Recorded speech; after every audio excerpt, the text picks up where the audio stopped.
Okay, so sekarang ni bila kita pasal risk management, kita kena tahulah apa itu risk. Okay, kalau risk you baca dekat dalam nota, dia panjang. Okay, risk kalau cerita pasal dia punya kita panggil maksud intellectual dia ataupun secara akademik ni panjang lah. Tapi secara mudah dia, pertama, risiko ni adalah satu benda yang kita tak tahu. Tak tahu. Sama ada dia berlaku ataupun tak. Tu nombor satu, dia punya keyword. Okay. Nombor dua, sekiranya berlaku, dia boleh menyebabkan kerugian. Okay? So, kalau katakanlah benda tu tak tentu berlaku, tak berlaku dan tak menyebabkan kerugian, risiko tak? Bukan risiko lah. Okay. Kalau benda yang kita tak tahu sama ada, kita tahu benda tu berlaku. Kan?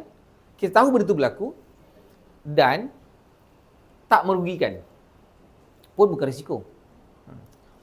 Okay.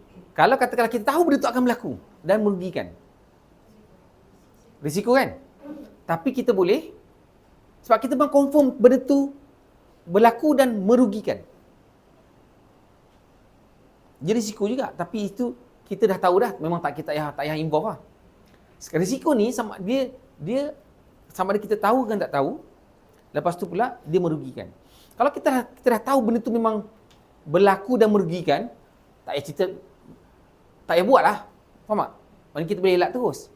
Banyak risiko ni benda yang kita mungkin tak boleh nak elak dan tak boleh jangka. Ya, tak jangka lah. Tak tahu ataupun tak jangka berlaku atau tidak dan dia melibatkan kerugian. Okay. So, since kita dalam financial punya line, kita fokus on what? Life risk lah. Kita fokus on life risk. Okay. So, apa bias yang saya selalu sebut pasal life risk?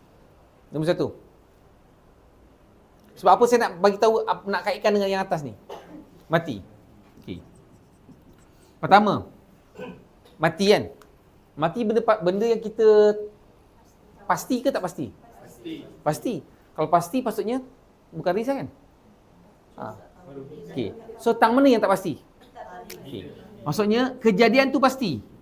Mati tu pasti. Yang tak pasti adalah bila. So bila.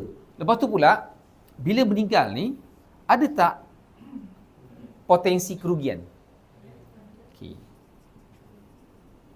Ada tak potensi kerugian? Okay, ada. Siapa yang rugi?